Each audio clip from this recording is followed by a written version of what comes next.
सखी सहेली।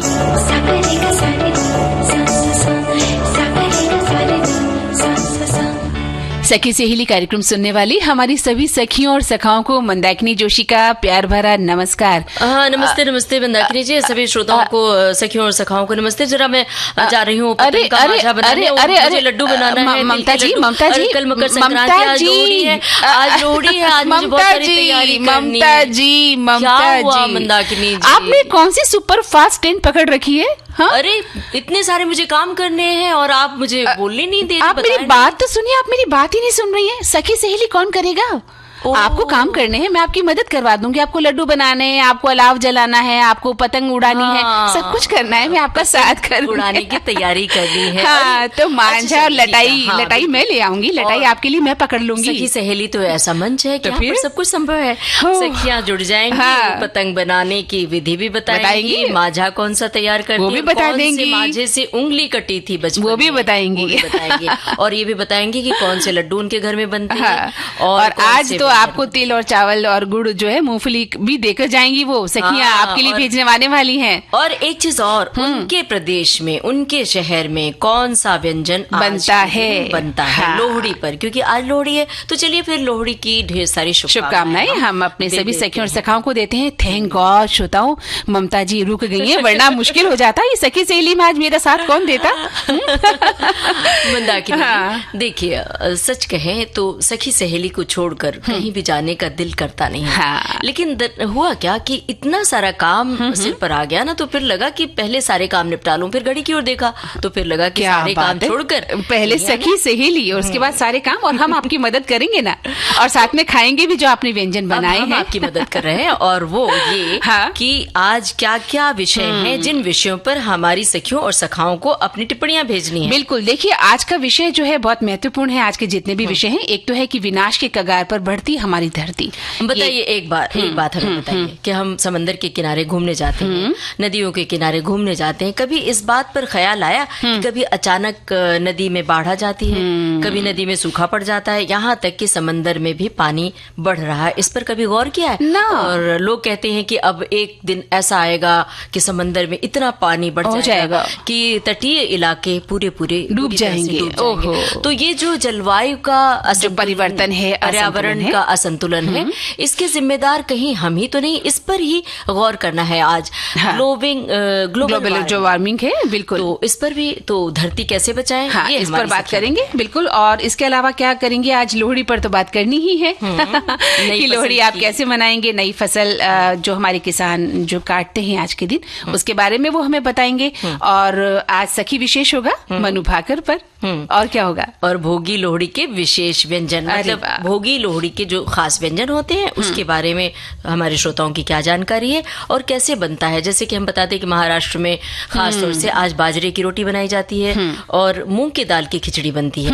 बहुत सारे प्रदेश में 14 तारीख मतलब कल मकर संक्रांति के दिन खिचड़ी बनती है और दही चूड़ा खाया जाता है। बिल्कुल, उसे हमारे यहाँ खिचड़ा कहा जाता है।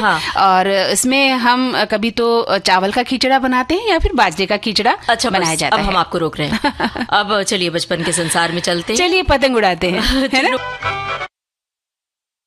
तो भाई पतंग उड़ाने की बात हमने सुनी और अपने श्रोताओं को भी सुनवाई। अब इसी बात पर हमारे श्रोताओं ने भी कुछ बातें लिखी कि आपकी छेड़छाड़ बड़ी अच्छी लगी हमें। अच्छा। और हाँ, तुरंत टिप्पणी भी आ गई और बहुत सारी टिप्पणियां हमारे श्रोताओं की। भाई मैं अपनी सखियों और सखाओं को कहना चाहूंगी, छेड़छाड़ नहीं थी, हकीकत थी। ममता जी सच में लड्डू बनाने जा रही थी और पतंग उड़ाने जा रही थी, है ना? सचमुच। तो मैंने इन्हें रोका श्रोताओं। दरअसल क्या होता था, बचपन में हमें पतंग उड़ाने का मौका कहाँ मिलता था। ये बात होता क्या था, लेकिन लड़ाई पकड़ने का मौका तो मिलता था। भाई बहन जो बड़े भाई होते थे वो पतंग उड़ाते थे आसमान में, ये काटा वो काटा करते थे और हमें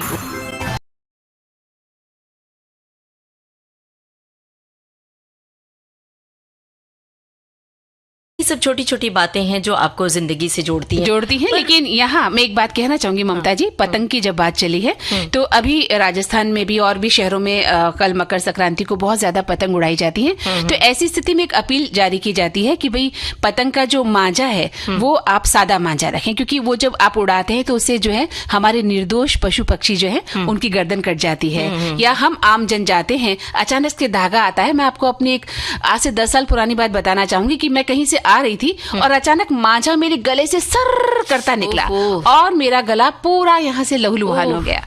तो इसी तरह से हमारे जो नाजुक पक्षी हैं, कबूतर हैं, चिड़िया हैं, वो भी घायल हो जाते हैं। तो एक अपील जारी की जाती है कि जहाँ ये कहा जाता है कि जो मांझा है वो सादा मांझा इस्तेमाल किया जाए। एक खास तरह का आजकल मांझा चला है, चाइनीज मांझा, जिसका बिल्कुल उपयोग नहीं करना चाहिए। अखबारों की सुर्खियों में ये बात आजकल आ रही है कि इस तरह के मांझे का उपयोग ना करें। सस्ते दाम पर भले मिल जाते हैं, लेकिन वो बैन है। आप उसको चोरी छिपे भी करते हैं तो एक अपराध की श्रेणी में वो आता है। आपकी उंगली भी कट सकती है, आपके घर के बच्चों की उंगली कटती है। और मैंने कहा ना, जैसा कि निर्दोष जो पशु पक्षी आकाश में विचरण कर रहे हैं उनकी गर्दन कट जाती है, वो घायल हो जाते हैं, यहाँ तक कि वो मर भी जाते हैं। अब आपकी पुकार तो हमारे श्रोताओं ने सुन ली, अब जरा हमारी पुकार भी आप सुन लीजिए। अच्छा, हमारी पुकार धरती की ओर से। हाँ, यानी आप धरती बन के पुकार रही हैं। धरती कह रही है बार बार। ये कविता की शक्ल में अपनी बात मैं कह रही हूँ। अच्छा, एक कविता है। धरती कह रही है बार बार, सुन लो मनुष्य मेरी पुकार। बड़े बड़े महलों को बना के मत डालो मुझ पर भार। पेड़ पौधों को नष्ट करके मत उजाड़ो मेरा संसार।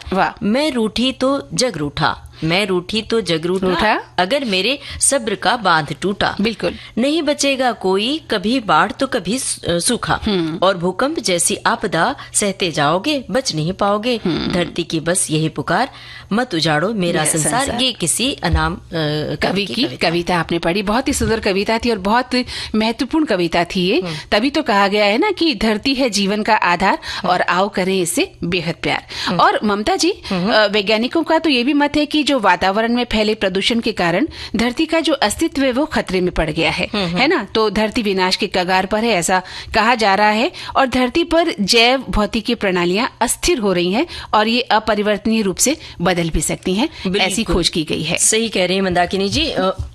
और शोधकर्ता तो ये भी मानते हैं कि आज भी कई जीवों की प्रजातियां विलुप्त होने के कगार पर हैं। बहुत सारी मछलियां जल से गायब हो रही, पानी से गायब हो रही हैं, क्योंकि पानी में केमिकल्स मिल गए हैं। और धरती का ताप भी लगातार बढ़ रहा है।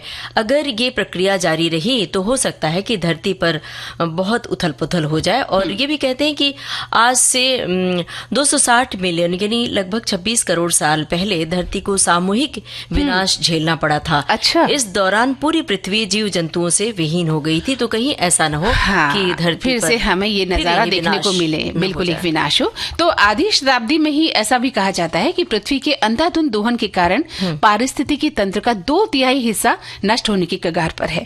और साथ ही जीवाश्म ईंधन यानी पेट्रोल डीजल के बढ़ते प्रयोग और जनसंख्या वृद्धि की तेज रफ्तार से धरती के सीमित संसाधनों पर दबाव भी डाल रही है। तो यही धरती के विनाश का कारण भी बनेंगे। और वायु और ध्वनि प्रदूषण भी धरती के विनाश की ओर इशारा कर रहे हैं। ये प्रदूषण न सिर्फ इंसानों की आयु को कम कर रहे हैं बल्कि सारी पृथ्वी के विनाश का कारण भी बन रहे हैं। वायु प्रदूषण से निरंतर जो तकलीफें हो रही हैं वो एक ऐसा संकेत है जिसके लिए हम सबको सजग हो जाना चाहिए। जैसे फेफड़े में इन्फेक्शन है और सांस लेने में तकलीफ है, हवा में जो जिस तरह से संक्रमण है, आए दिन हम लोग बीमार पड़ जाते हैं, फिर कहते हैं हमारी इम्यूनिटी कमजोर हो गई है। असल में जो वायु प्रदूषण है उससे हमारा शरीर भी नहीं झेल पाता है। और साथ ही जो ध्वनि प्रदूषण है ममता जी, वो भी सबसे एक जो पशु पक्षियों के प्रजनन तंत्र पर भी गहरा प्रभाव पड़ा है, ऐसा माना जाता है। बिल्कुल सही आपने मुद्दा उठाया है। जितनी भी चीजें पृथ्वी पर स्थित हैं वे सारी की सारी हमारे लिए अनमोल है, जिसका मनुष्य तेजी से उपयोग तो कर रहा है लेकिन उसकी हिफाजत नहीं कर रहा है। दिन प्रतिदिन पृथ्वी की संपदा खत्म होती जा रही है और इस वजह से धरती विनाश की ओर बढ़ रही है। तो इस संपदा का हमें संरक्षण करना ही होगा और धरती को विनाश से बचाना ही होगा। बिल्कुल। वरना जब इस तरह के गाने जो लिखे गए, जो हम अभी सुनवाने जा रहे हैं, अनुपमा फिल्म का गाना, तो गीतकार की कलम से कितने सुंदर गीत लिखे हैं। बिल्कुल। जब धरती ही हरी भरी नहीं रहेगी, खूबसूरती नहीं रहेगी, तो ऐसे गाने कहाँ से निकले? बिल्कुल सही कहा आपने। और फिर गाने सिर्फ गाने तक ही सीमित न रह जाए, हमें भी तो ये सोचना है ना कि जो लिखा गया है वो हम अक्षरशः सही साबित कर पाए। और एक इंसान ही कर सकता है। जिस तरह से हम अपनी जिंदगी में नियंत्रण खोते जा रहे हैं, हमारी इच्छाओं का, महत्वाकांक्षाओं का जो विस्तार हो गया है, वहां पर हमें थोड़ा सा कंट्रोल करना होगा और धरती को बचाना होगा।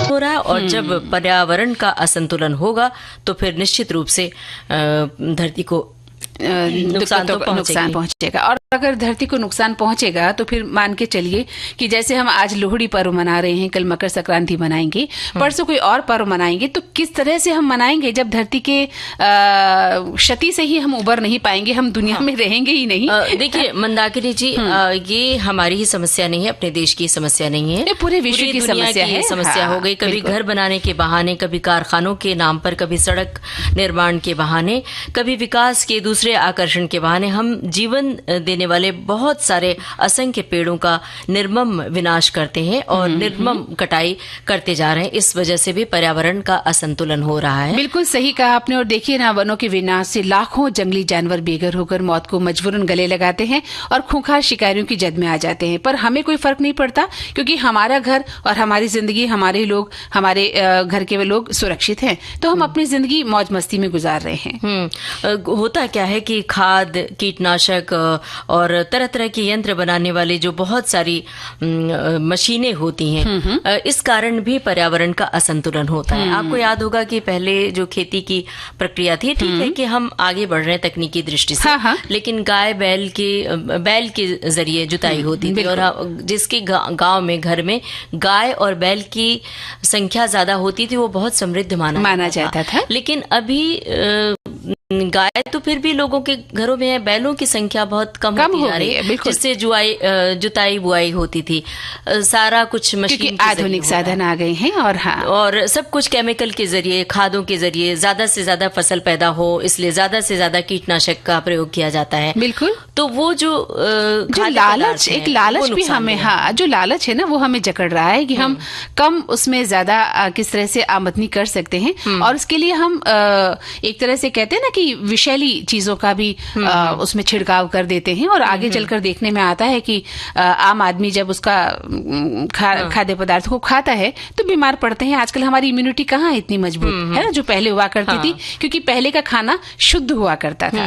तो आज से लगभग 50 साल पहले तक 25 से 35 फीट खोदने पर ही कुएं पानी देने लगते थे, और फिर 25 साल पहले यानी पानी की बात करें तो 100 से 150 फीट गहराई में चला गया, और हमने भूजल भंडार की महत्ता तो समझी नहीं, और अब पानी 300 से 500 फीट नीचे जा चुका है, और हम भूजल को सिर्फ और सिर्फ उलीचने में ही विश्वास करते हैं। अब तो कुआं वगैरह गांव में सिर्फ नाम के लिए रहते सिर्फ देखने के लिए कि कोई आए तो ये देखो हमारे घर में कुआं है, हमारे द्वार पर। पहले क्या होता था, कुएं से पानी निकाला जाता था, और कुएं से पानी निकालकर रहट के जरिए सिंचाई भी की जाती थी, और वो जो खेतों के मेड़ों के जरिए पानी मिलता था, तो फसल लहलहाते हुए दिखते थे, बड़ा अच्छा लगता था, सुंदर माहौल। सारे फिल्मों में भी वो सब बातें, कुएं हैं, बावड़ियां हैं, इस तरह का जो है पानी का संचय किया जाता था। कुएं से पानी निकालना तो दूर की बात, कुएं में पानी ही नहीं मिलता है। और इसी तरह एक श्रोता ने भी लिखा है कि विनाश के कगार पर पृथ्वी जब इंसान अपने जिद पर आता है तो कुछ भी नहीं सोचता। दो देशों के बीच महायुद्ध काफी लंबे समय से चल रहा है, ये भी विनाश का कारण है। और धरती को बचाने के लिए सभी देशों को, खासकर हमारे देश को चिंतन की जरूरत है, क्योंकि धरती सीमित है, संसाधन की कमी है, कड़े कदम उठाने की जरूरत है। जनसंख्या नियंत्रण कानून पर भी ध्यान देना होगा। आपको पता होगा मंदाकिनी जी की, जैसे मौसम बदलता है, गर्मी के मौसम में जगह जगह आग लगने की खबरें आती हैं। हाँ, जंगलों में भी आग लग जाती है। अभी अपने देश से बाहर एक ऐसी जगह है जहाँ पर आग लगी और वो उसकी खबर बनी और पानी कम पड़ गया उसे बुझाने के लिए। तो वो एक वहां की हवा बड़ी सूखी है, ये कहा जाता है, साथ में लगा हुआ रेगिस्तान है, लेकिन इस सब के जिम्मेदार कहीं न कहीं इंसान है। बिल्कुल सही बात और है। इतना ज्यादा हमने पृथ्वी का शोषण दोहन कर लिया है कि पृथ्वी अब अपने रौद्र रूप में आ गई है। बिल्कुल। तो अब भी हम चाहे तो सचेत हो जाएं और धरती से प्यार करना सीखें निजी स्तर पर। तभी धरती बच पाएगी, तभी धरती की हरियाली बच पाएगी। लेकिन कैसे होगा ममता जी, जब हम सिर्फ अपने से प्यार करने में लगे हुए हैं, हम अपने आत्ममुग्धता से दूरी नहीं निकल पाते, है ना? खुद को हम पसंद करते हैं, खुद के बारे में सोचते हैं। कहाँ हमारे पास टाइम होता है पृथ्वी के बारे में सोचने का, प्रकृति को करीब से देखने का? वो समय गया जब गीतकार किसी बेल को देखकर, किसी फूल को देखकर एक गीत रच दिया करते थे, है ना? आज हम हजारों फूल देखकर भी एक शब्द नहीं रच पाते। क्यों? क्योंकि कहीं ना कहीं हम बिल्कुल दूर हो गए हैं, शुष्क हो गए हैं भीतर से। हमारे भीतर के सूखेपन के साथ साथ सबका मन भी सूख गया है, तो इसके जिम्मेदार हम ही हैं। हाँ, तो इस शुष्कता को बचाने की जरूरत है। बिल्कुल। फिलहाल एक गाना सुन ले। हाँ।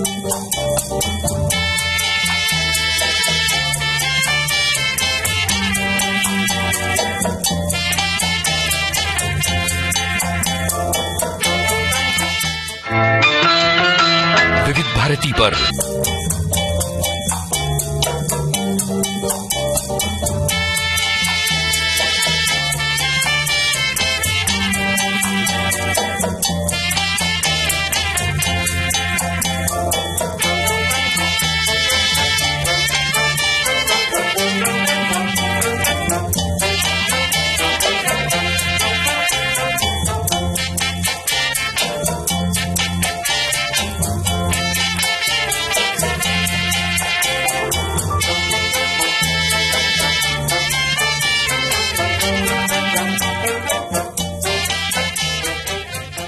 हाँ, तो ममता जी चलिए, अब समय हो गया है आपकी वो जो पकवान बनाने का, आप जो लोहड़ी के दिन बनाने जा रही थी ना, नहीं, अब बना लेते हैं। नहीं अभी देखिए, आज बहुत महत्वपूर्ण दिन है। अभी पकवान नहीं बनाएंगे। अभी तो हमने श्रोताओं से कहा कि वो पकवान बना के बताएं और क्या क्या व्यंजन उनके यहाँ बनते हैं। लेकिन हाँ, थोड़ी सी लोहड़ी के बारे में जानकारी तो देंगे अपने सखियों और सखाओं को।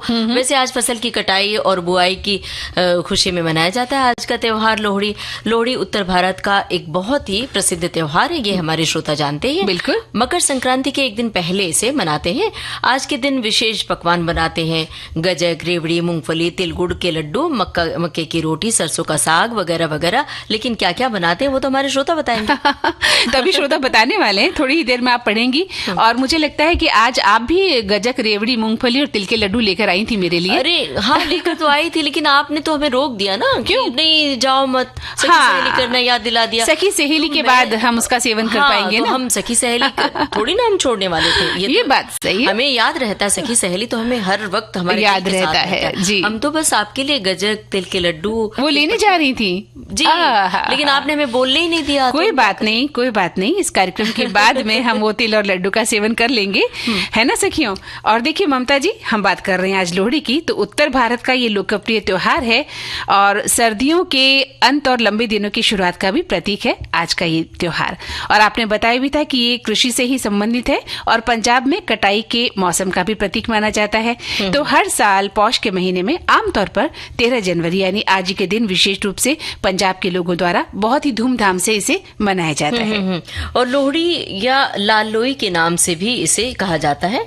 ये एक ऐसा त्योहार है जो पारंपरिक रूप से रबी की फसल की कटाई और गन्ने की फसल की कटाई से जुड़ा हुआ है। इसके विपरीत नववर्ष के रूप में भी इसे देखा जाता है। और ये गीत गाते हैं, चाहे लोकगीत हो या लोहड़ी जो खास गायन शैली के रूप में हम जानते हैं, वो भी गाते हैं। अलाव के चारों ओर चक्कर लगाते हैं, अग्नि देवता से प्रार्थना करते हैं कि वे धरती को समृद्ध और प्रचुरता से भरे रहें। बिल्कुल। और फसलों की पूजा भी होती है। कई जगहों पर आज जौ और गेहूं की बालियों को तोड़कर उसकी भी पूजा की जाती है। और गन्ने के खेत से गन्ना तोड़कर उसकी पूजा करके और गन्ना भी चूसा जाता है। तो अब आप गन्ना चूसने के लिए खेत में चली जाइएगा कि ममता ने कहा कि हम लड्डू बनाने जा रहे हैं तो हम चलो खेत में चले पर मैंने देखा था आप साथ में गन्ना भी लेकर आ रही थी। बिल्कुल। अब वो दिन भी याद कर लीजिए। कौन सा? कि गन्ने के खेत में जाते थे और खुद तो हाथ से टूटता नहीं था, तो किसी न किसी अंकल या भैया से तुड़वाए करते थे। और सबसे बड़ी बात मुझे तो याद है कि बचपन में जब भी हम अपने रिश्तेदारों के घर जाते थे तो गन्ने के खेतों के पीछे छुप जाया करते थे और आवाज लगाया करते थे, बताओ मैं कहाँ हूँ, है ना, जिसे हम बचपन में लुका छिपी का खेल कहते थे। और लोग तुरंत ढूंढ लेते थे। अच्छा, एक बात बताइए आप कि गन्ने की बात तो की, लुका छिपी की, लेकिन जो बड़ा सा गन्ना मोटा वाला होता था वो पूरी की पूरी उसे ईख भी कहते थे, जिसको हम कहते ई से ईख। तो वो ईख पूरा पूरा आपने कभी चूसा है? बिल्कुल, बचपन में चूसा और दांत इतने मजबूत होते थे ममता जी कि हम आराम से उसे चूसा करते थे और बड़ा मजा आता था। एक लंबी ईख लेकर बैठ जाते थे और उसे चूसते थे। एक बात और बताइए कि अभी जो अब की पीढ़ी है, हमारे बाद की पीढ़ी, जो छोटे बच्चे हैं, उनको एक टुकड़ा गन्ने का देकर देखिए, छील के भी वो चूस पाएंगे? लेकिन वो तो ई से ईख भी नहीं जानते ना। वो कहेंगे कि मम्मा इसको पीस कर दे दो, इसको क्रश करके दे दो तो हम ले लेंगे। हाँ, लेकिन एक बात कहूँ, बच्चों का दोष नहीं है, माता पिता भी कहेंगे ना ना ना ना ना बेटा, दांत खराब हो जाएंगे, दांत कमजोर हो जाएंगे, दांत टूट जाएगा, मैं आपको पीस के दे देती हूँ, उसका रस निकाल के दे देती हूँ, खरोच लग जाएगा। हाँ, है ना। तो माता पिता ने भी तो बच्चों को कितना नाजुक बना दिया है। वो तो सब बचपन की जो बहुत सारी बातें हैं तो हम करने लगेंगे तो हमें लगता है कि सिर्फ वही बातें, 1 घंटा बीत जाएगा पता ही नहीं चलेगा। मिट्टी में खेलना, मिट्टी में घरौंदे बनाना, और उस मिट्टी में घरौंदा बना के उसमें पानी भरना, फिर से बनाना, गीली मिट्टी। हर दिन हम घरौंदा बनाते थे, हर दिन गीली मिट्टी करते थे, लेकिन हमें कुछ नहीं होता, कुछ नहीं, हमारे पैर मिट्टियों से भरे रहते थे, ना माता पिता कुछ कहते थे, ना डांट पड़ती थी, ना फटकार होती थी। लेकिन अब अगर छोटे बच्चे मिट्टी में खेलें तो लोगों को लगता है अरे इन्फेक्शन हो जाएगा, एलर्जी है, इसको मिट्टी से एलर्जी है, इसको घास से एलर्जी है, इसको फूलों की पत्तियों से एलर्जी है। बच्चों को माता पिता खबरदार कर देते, खबरदार जो मिट्टी में गए, खबरदार जो उस फूल को छेड़ा, खबरदार जो यहाँ हाथ लगाया, खबरदार जो ये किया। तो बच्चा खुद इतना घबरा जाता है कि आप उससे कैसे उम्मीद करती हैं? अब 1 मिनट मंदाकिनी जी, अगर बहुत ज्यादा आपने ये कहा कि अब माता पिता खबरदार ये करते, तो अभी जो आधुनिक तरीके से, आधुनिक जीवन शैली से जीने वाले लोग हैं ना, वो नाराज हो जाएंगे। तो एक काम करते हैं, फटाफट गाना सुन लेते हैं। बिल्कुल, नाराज मत होइएगा, ये चर्चा का विषय है और बेहद गंभीर विषय है ममता जी। बिल्कुल, चलिए गीत सुनते हैं, बड़ी फटाफट भेज मिलते रहिए। हाँ, बिल्कुल बिल्कुल। देखिए मंदाकिनी जी, हमने बचपन की याद दिला दी और हमारे श्रोताओं ने सारी यादें टटोलकर अब टिप्पणियां भेजी हैं ढेर सारी। अब एक श्रोता ने लिखा है कि मेरा बचपन उत्तर प्रदेश के देवरिया जिले में बीता, वहाँ शुगर फैक्ट्री में मेरे पिताजी कार्यरत थे। हमने बचपन में बहुत सारा गन्ना ऊख चूसा है, और वो मीठे लाल लाल मोटे पोर वाले गन्ने।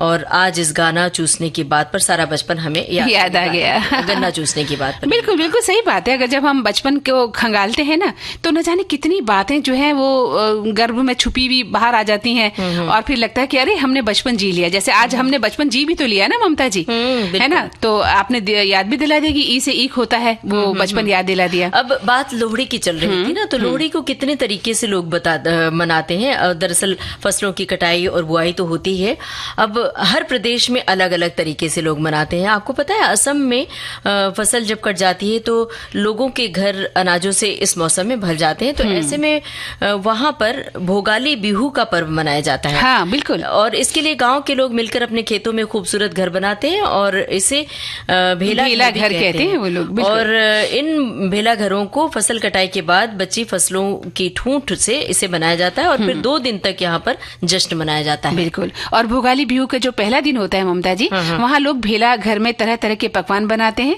और पूरा गांव या समुदाय जो है एक साथ मिलकर भोज करता है, और इसे उरुका भी कहा जाता है। और इसके अगले दिन भेला घर में पूजा की जाती है और सुबह सूर्योदय से पहले इसे पवित्र रीति रिवाजों के साथ जलाया भी जाता है। और इसे माघ की संक्रांति या दुमाही भी कहते हैं। इसमें लोग अग्नि देवता की पूजा करते हैं और भी बहुत कुछ होता है असम में। और क्या करते हैं कि वहाँ असम में कटी हुई जो फसल होती है उसका जो कचरा होता है उसी का खेतों में घर भी बना लेते हैं। तो अलग अलग प्रदेश में अलग अलग तरीके से इसको मनाया जाता है। तो हमारे श्रोता भी कुछ लिख रहे हैं। बताइए। हाँ, हमारे श्रोता लिख रहे हैं कि आज जो लोहड़ी का पर्व है उत्तरी भारत विशेष रूप से पंजाब और हरियाणा में हर्षोल्लास के साथ मनाया जाता है और ये मकर संक्रांति से पहले मनाया जाता है। लोहड़ी का पर्व न केवल कृषि और प्रकृति से जुड़ा है बल्कि ये हमारी संस्कृति, परंपरा और सामूहिकता का भी प्रतीक है। एक श्रोता ने लिखा है कि मकर संक्रांति से पहले वाली रात को सूर्यास्त के बाद मनाया जाने वाला पंजाब प्रांत का पर्व है लोहड़ी, जिसका अर्थ है लकड़ी, ओह गोहा यानी सूखे उपले, ड़ी रेवड़ी। इस पर्व के 20-25 दिन पहले ही बच्चे लोहड़ी के लोग गीत गा गा कर लकड़ी और उपले इकट्ठे करते हैं। फिर इकट्ठी की गई सामग्री को चौराहे, मोहल्ले के किसी खुले स्थान पर आग जलाते हैं या फिर अलाव जिसे कहते हैं। इस उत्सव को पंजाबी समाज बहुत ही जोशो खरोश के साथ मनाया जाता है। और एक लिख रहे हैं कि आज तो दही जमाने की तैयारी चल रही है। अच्छी तरह से दही जम जाए तो कल स्नान दान के बाद दही, चूड़ा, तिलकुट और तरह तरह की सब्जियां, दाल, उड़द, मूंग और चावल की खिचड़ी अपने 4 यार दही, पापड़, घी, अचार के साथ प्रभु को भी भोग लगाएंगे और हम भी खाएंगे और अपने परिवार वालों को भी देंगे। क्या बात है। तो याद रखिएगा, कल सखी सहेली से पहले खिचड़ी खाकर, बनाकर और मेरे लिए लेकर भी आना है। और मेरे लिए भी। एक श्रोता ने लिखा है कि पारंपरिक तौर पर लोहड़ी फसल की बुआई और कटाई से जुड़ा हुआ विशेष त्योहार है। इस अवसर पर पंजाब में नई फसल की पूजा होती है। और आगे इन्होंने लिखा है कि ये त्योहार पूस की आखिरी रात और माघ की पहली सुबह की कड़क ठंड को कम करने के लिए मनाया जाता है। बिल्कुल। मान्यता ये है कि लोहड़ी शब्द लोई यानी संत कबीर की पत्नी से उत्पन्न हुआ था। लोई जिन कबीर की पत्नी का नाम था, लेकिन कई लोग इसे लीलोड़ी से उत्पन्न हुआ भी मानते हैं, जो बाद में लोहड़ी शब्द हो गया। वहीं कुछ लोगों का ये मानना है कि शब्द लोह यानी चपाती बनाने के लिए प्रयुक्त एक उपकरण से निकला है। बहुत सुंदर जानकारी दी है। और अब एक गीत सुन लिया जाए ममता जी। सुनते हैं। उन्होंने स्कूल के दिनों में टेनिस, स्केटिंग और मुक्केबाजी में हिस्सा लेना शुरू कर दिया था ममता जी। और इसके अलावा उन्होंने राष्ट्रीय स्तर पर पदक जीते। और कहते हैं कि थान टा नामक एक मार्शल आर्ट थी राष्ट्रीय स्तर की, उसमें भी उन्होंने हिस्सा लिया था। और बाद में अगर हम बात करें उनके व्यक्तिगत जीवन की, तो उनका जन्म हरियाणा के झज्जर जिले के गोरिया गांव के ग्रामीण परिवार में हुआ। और इनके पिता ने इनके लिए अपनी नौकरी तक छोड़ दी थी और इनके लिए काफी मेहनत की, तब जाकर ये इतने बड़े स्थान पर पहुंची हैं। और साल 2017 में मनु ने केरल में नेशनल चैंपियनशिप में 9 स्वर्ण पदक जीतकर नया राष्ट्रीय रिकॉर्ड बनाया था। और इसी वर्ष एशियाई जूनियर चैंपियनशिप में भाकर ने रजत पदक अपने नाम कर लिया था। और मैक्सिको के ग्वादालाजरा में 2018 अंतर्राष्ट्रीय स्पोर्ट शूटिंग वर्ल्ड कप के 10 मीटर एयर पिस्टल फाइनल में भाकर ने 2 बार के चैंपियन अलेजांद्रा जवाला को हराया था।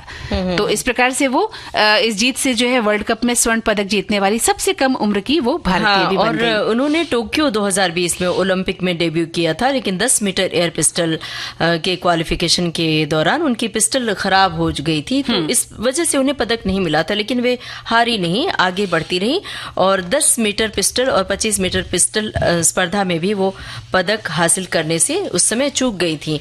लेकिन उन्होंने अपना हौसला बढ़ाए रखा और आगे वे बढ़ती गई। और देखिए, पेरिस 2024 ओलंपिक में कांस्य पदक, विश्व चैंपियनशिप, एशियाई खेलों, राष्ट्रमंडल खेलों और युवा ओलंपिक खेलों में स्वर्ण पदक के साथ मनु भाकर बहुत कम उम्र में इतिहास की सबसे सफल भारतीय महिला निशानेबाज बन गई। और मनु भाकर पेरिस 2024 में महिलाओं की 10 मीटर एयर पिस्टल स्पर्धा में कांस्य पदक के साथ शूटिंग में ओलंपिक पदक जीतने वाली पहली भारतीय महिला बनी। और ये मौका एक दिन बाद आया जब 20 वर्षों में किसी व्यक्तिगत स्पर्धा में ओलंपिक फाइनल में पहुंचने वाली पहली महिला निशानेबाज बनी। पिस्टल की खराबी कारण, जैसा कि आपने बताया, तो उन्हें वंचित कर दिया गया था, लेकिन वे आगे बढ़ती रही और कुछ ही दिनों बाद उन्होंने सरबजोत सिंह के साथ मिलकर 10 मीटर एयर पिस्टल मिश्रित टीम स्पर्धा में कांस्य पदक जीता, जिससे वो आजाद भारत से एक ही ओलंपिक में 2 पदक जीतने वाली पहली एथलीट बन गई। तो अब एक गाना उनके लिए हम सुन लें। बिल्कुल, बिल्कुल।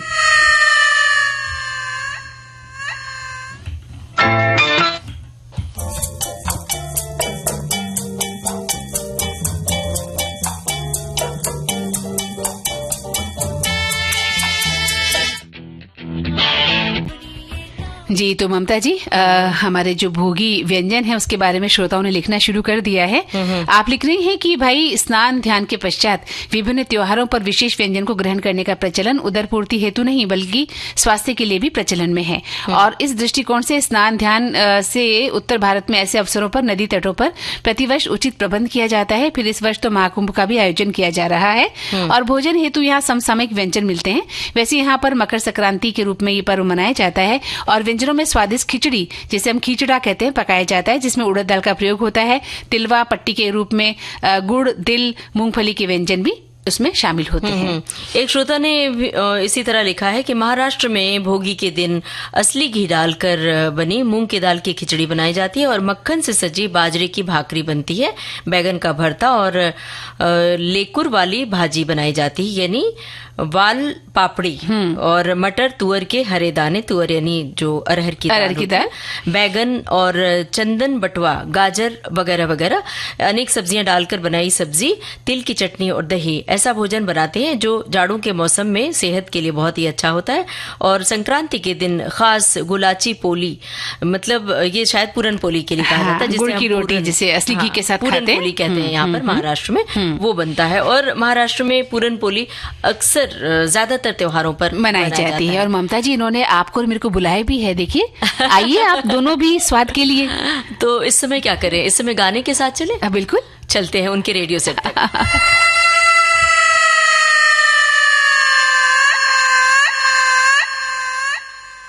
ने सबको याद दिला दिया बिल्कुल शुरू में ही। हाँ। और सब कल उड़ाएंगे भी, आप हाँ, उड़ाएंगे, बिल्कुल उड़ाएंगे, और हम आपके साथ जब आप उड़ाएंगे तो मैं लटाई पकड़ूंगी और जब मैं उड़ाऊंगी तो आप लटाई, या हो सकता है हम दोनों अलग अलग पतंग उड़ा रहे हैं और बोई काटा रे ये भी कर सकते हैं। हो सकता है कि दोनों अनाड़ी हैं तो न उड़ा पाए और कोई किसी और का साथ दे। बहरहाल हमारे जो श्रोता हैं वो अपना अनुभव बताएंगे, लेकिन फिलहाल हमारे एक श्रोता ने भोगीची भाजी, मतलब महाराष्ट्र में जो मिश्रित सब्जी है, हाँ, भोगी के जो व्यंजन होते हैं उसके बारे में लिखा है और कहा है कि मिश्रित सब्जी करी विशेष रूप से भोगी के लिए बनाई जाती है, जिसमें इन्होंने लिख दिया 30 मिनट में बन जाता है ये। अच्छा। गाजर छीला हुआ टुकड़ों में कटा हुआ, आलू छीला हुआ टुकड़ों में कटा हुआ, बैगन डंठल हटाकर टुकड़े कर ले, और चना, हरा वाला चना तकरीबन 4 कप ले ले, और ब्रॉड बीन्स ले लें, और पका हुआ बेर ले लें। अच्छा। हरी मिर्च, बड़ा चम्मच भुनी हुई मूंगफली पाउडर, बड़ा चम्मच भुना हुआ तिल पाउडर, छोटा चम्मच तेल, छोटी चम्मच महाराष्ट्रियन गोड़ा मसाला, छोटी चम्मच जीरा, छोटा चम्मच हींग, छोटे चम्मच से हल्दी पाउडर, नमक स्वाद के लिए, और धनिया पत्ती कटा हुआ, छोटे चम्मच नींबू का रस। इन सबको मिलाकर इसे बनाते हैं। मूंगफली और तिल के साथ सर्दियों की मौसमी सब्जियों की भरमार का जश्न मनाया जाता है। मतलब सबको मिलाकर एक तरह से भोजन तैयार होता है, खिचड़ा बनता है। और मुंह में पानी भी आ गया है ना ममता जी। लेकिन घड़ी की ओर देखिए, अब बिल्कुल वक्त नहीं है कि आप जो स्वाद, चटपटा स्वाद है उसका आप इजहार करें। नहीं, अब नहीं कर पाऊंगी क्योंकि इस समय अब इजाजत बिल्कुल नहीं दे रहा है। और देते हैं सखियों से इजाजत। तो आप सभी को ममता सिंह और मंदाकिनी जोशी का नमस्कार।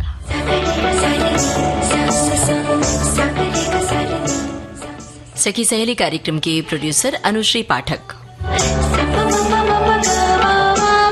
सखी सहेली